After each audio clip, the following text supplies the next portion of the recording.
O kaya't sa inyong paglilingkod, ng buong katapatan at sinsiro, buong kababaan ng kalooban, na may kalakip na pag-ibig at kagalakan. Yan ang aking pinasisya.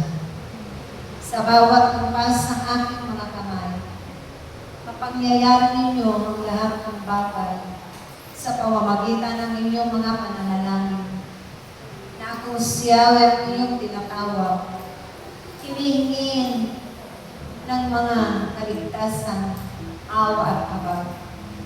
Dahil akong siya ang mapangyayari ng lahat sa inyong mga buhay, magpakailanman.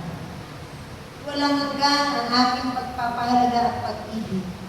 Naway ito ay manatili sa inyo at mapagsumikapan ng bawat isang maisapamuhay ayon sa aking kalooban. Hindi kayo mabibigo aking mga anak kapag kayo'y hindi susuway kay Yahweh. Kayo ay manatili, matapat, na nananalig at nananampalataya. Buong pusong pagsisisihan ang mga kasalanan at nakatitiyak kayo na kayo'y nasa piling ni Yahweh.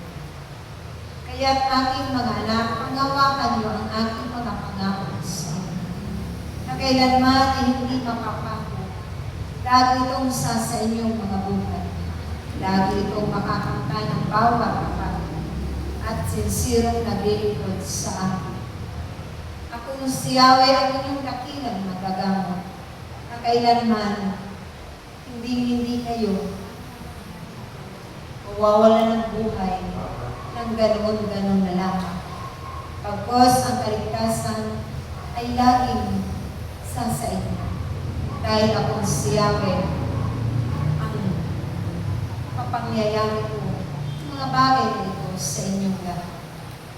Akong si Yahweh na hinihingi ninyo ng mahabang buhay, ng kalakasan, ng mga himala ng kagalingan, at marami pang pangangailangan ninyo na kulang sa araw-araw ninyong mga buhay. Ako ang katugunan, aking mahal. Akong si Yahweh lamang ang kasama ninyo lagi sa inyong pagising, sa inyong pagtulog, saan man kayong dapat paroroonin ko. Akong si Yahweh ang siyang gabay at pangunguna lagi sa inyong lahat. Ang aking mga anghel ay lagi kong ikapadala sa inyo upang sila man ang magpoprotekta sa mga masasamang elementong naroon. Hindi mangyayari ang kapahamakan kung akong si Yahweh ang lagi ninyong susundin lamang. Susundin ninyo ng may kababaan at kalooban. Iibigin ninyo ang inyong kapwa kahit na kayo man ay kanilang pinupusin. Inaalumra ang pinakabatangan ng ano pa mga kasinungalingan. Akong si Yahweh lamang ang siyang naroon sa mga oras na iyon aking mga anak. At ako ang bahala sa lahat. Akong si Yahweh ang siyang bahala magpanagot sa kanilang lahat sa mga masamaan nila, sa mga masasamang ginagawa nila sa inyong lahat at ibinabago ng walang katutuhan. Akong si Yahweh lamang ang magkakaloob ng katalinuhan at karunungan sa inyo. Akong si Yahweh lamang ang magdaragdag ng mga kapangyarihan upang masigit kayong malakas sa pakikipag-iba sa mga masasamang elemento na iyan. Na narito ay siyang nag-asik ng kasamaan mula sa impapawid hanggang dito sa lupa. Akong siya lamang ang inyong tatawagin lagi ilang ulit at ako'y darating at ang aking saklolo at tulong ay aking ipagtatanggol. Akong siya lamang ang nariyan sa puso't kalooban ninyo, wala nang iba pa. Akong siya lamang ang magiging daan upang marating ninyo ang buhay na walang hanggan. Akong si Yahweh ang makakasama ninyo doon sa aking kaharian, na ang inyong mga silid inihanda ang aking buktong na anak. Kung kaya, maging ang inyong mga buhok ay aking bilang. Patid ko at nababasa ko ang inyong mga isipan at ang inyong mga kauturan. Akong si Yahweh, ang maalam sa lahat. Akong si Yahweh, ang narito sa inyong harapan, na nagtuturing lagi sa bawat pagtitipan natin at nagbababala, nagpapaalala at nagkakabibig. Akong si Yahweh, ang siyang lahat-lahat sa inyong mga buhay. Kaya aking mga anak, sa darating na pigay na aking itinagda, ako'y isa sa inyong patuloy.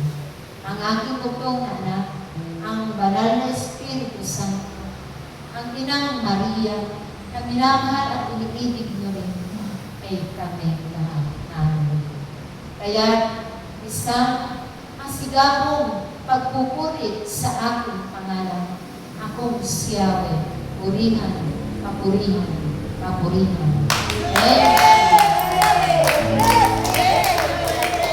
Maraming salamat at hanggang sa ngayon, kayo'y nakaupo sa aking mga inilaan o upuang yan para sa inyo na aking mga tagapaglingkod, na aking mga tagapanalangin sa sangkutang. Kayo ang itinakda po upang instrumento ng inyong mga kapwa sa sangkutang ito. Kung kaya ipanalangin ninyo sa aking pangalan ang lahat ng naghasik ng karasang yan, ng mga kaguluhan yan, ng mga paghihirap ninyo, dahil ako siya ang katugunan lamang ng lahat-lahat at yan aking mga. Maraming salamat sa inyong pag-ibig sa kapwa ninyo, sa pag-iibigan ninyo sa isa't isa, sa pagpapanalangin ninyo, na akong si Yahweh ang naroon lang habang kayo'y nakaharap sa aking dambana at tinatawag ninyo ang aking pangalan. Ako'y pinapapurihan at pinaawitan ninyo na nagmumulat sa kaibuturan ng inyong mga puso't kalooban. Akong si Yahweh ay nakamasid sa bawat mga ginagawa ninyo, dahil yan ay aking tinalungkot. Isang musika ang pagtawag ninyo sa aking pangalan, na nakakarating at umaalingaw ito kung sa aking pangalan. Na akong si Yahweh ang laman ng inyong puso't kalooban. Ito'y malugod ko pinasasalamatan sa lahat-lahat sa inyo. Higit sa inyong punong lingkod na aking itinalaga na walang sawang maglingkod magpahanggang sa ngayon sa kapwa niya at tumulong, umibig,